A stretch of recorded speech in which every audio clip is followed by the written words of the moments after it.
Nigel Cook of Connected Marketing spends his working days helping people pull together sites that proactively promote businesses and so pay for themselves, usually several times over.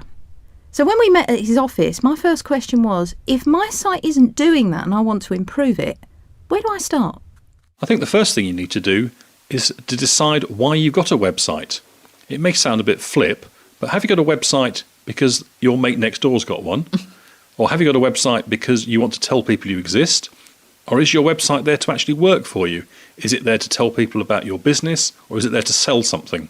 Most first-time visitors, when they come to your site, are going to land on your homepage. So what makes a good homepage? Well, your homepage shouldn't be cluttered.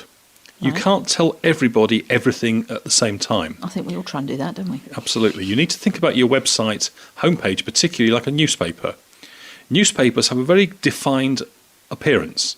They have a masthead. The masthead's the name. You look at the Sun or the Times or the Cambridge News, you know what you're getting. Yeah, you recognise it instantly, don't It's you? branding and it's laid out logically. Don't make your homepage look like a patchwork quilt. Make sure that people can find what they want to find. Don't be afraid of space, in other words. You don't want it to be a mess.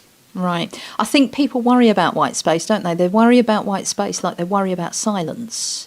And it's like, oh, it's got to be filled. Now, space is good. It helps you find what you're looking for without distracting. What sort of information should appear on a really good homepage? Well, the homepage, as I say, should tell them where to go. So the information on what else is available to them, what you're doing, what you're selling, what your services are. Remember, they need to find what they need to find within 4 seconds or 4 clicks.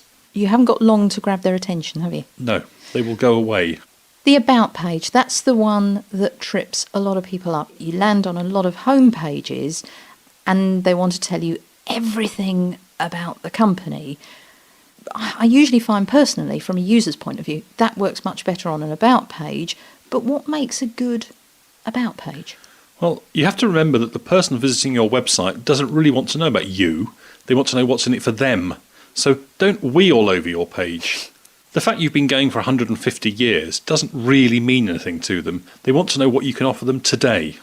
That's true, but don't you think sometimes people want to know how long you've been established and who's involved, so they've got an idea of who they're dealing with? You can certainly do that, but it doesn't need to be the main thing you're talking about. As I say, the fact that you did something in 1927 isn't really relevant to somebody in 2010. Probably not, no.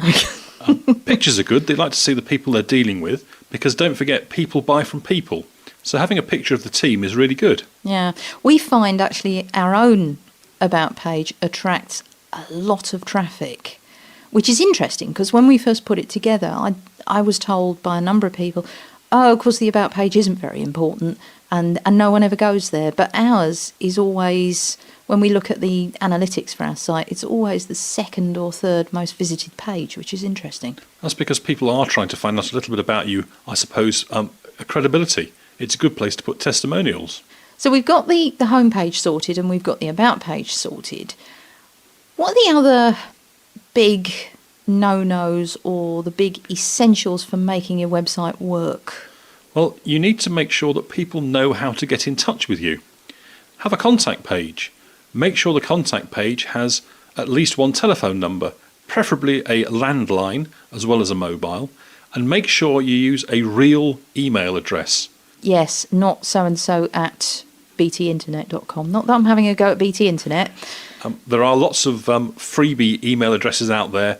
They don't help the credibility of your business. They make you look amateur. I find that as well, you made the point about landlines, and I find as well, if I go onto a site where the only number I see is a mobile, that worries me. Yes, it's a credibility issue. It's a bit like the old stories of tarmackers driving up to your drive, offering to tarmac your drive. There's no way of getting in touch with them. A landline also tells you where somebody is.